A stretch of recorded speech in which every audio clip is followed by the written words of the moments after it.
लड़की एक विशाल जानवर का पीछा कर रही थी। वह उसके पंजे में फंसे कांटे को निकालने का मौका ढूंढना चाहती थी। दयालु लड़की ने खतरे की परवाह किए बिना पूरी ताकत से कांटा खींचा। अचानक हुई चुभन से जानवर तुरंत जाग गया। उसने रत्न जैसे आंखों से उसे घूरा और डरावनी दहाड़ें लगाईं। लड़की केवल जमीन पर गिरकर उसके सामने मरे होने का नाटक कर सकती थी। जानवर ऐसा लग रहा था जैसे उसे बुरा लग गया हो, मानो उसकी बुद्धिमत्ता पर सवाल उठाया गया हो। एक जोरदार झोंके के साथ उसने लड़की को गुफा से बाहर उड़ा दिया। वह उठी और गुफा के रूप काऊ की ओर देखने लगी। जब उसने देखा कि जानवर उसका पीछा नहीं कर रहा है तो उसने आखिरकार राहत की सांस ली। लेकिन किसी जुनूनी इंसान के लिए इतनी आसानी से हार मानना संभव नहीं था। कुछ पल के लिए हिचकिचाने के बाद उसने वापस जाकर फिर से देखने का फैसला किया।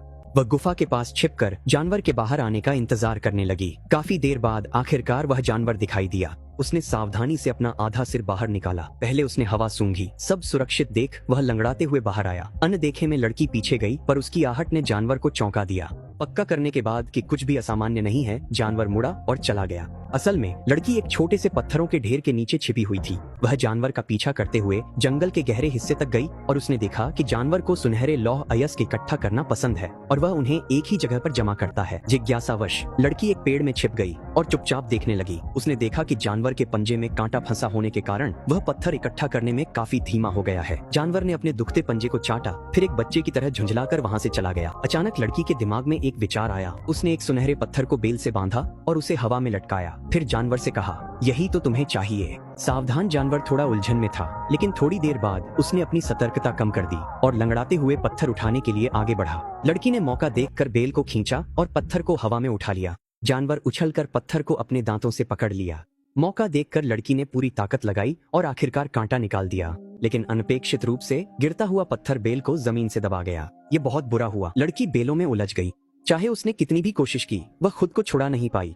तभी जानवर उसके पास आया और काटने लगा, लेकिन असल में उसने सिर्फ सुनहरा पत्थर उठाया था। लड़की डर से सहम गई थी। जानवर ने घायल पंजा चाटा और दर्द न पाकर हैरान हुआ। फिर 2 बार पैर पटका। उसने लड़की को देखा, मानो शुक्रिया कह रहा हो। काम पूरा होने पर लड़की घर लौटने को तैयार थी, पर वह अब भी अनजान थी कि उसे चोट कैसे लगी या वह लौह अयस्क क्यों जुटा रहा था।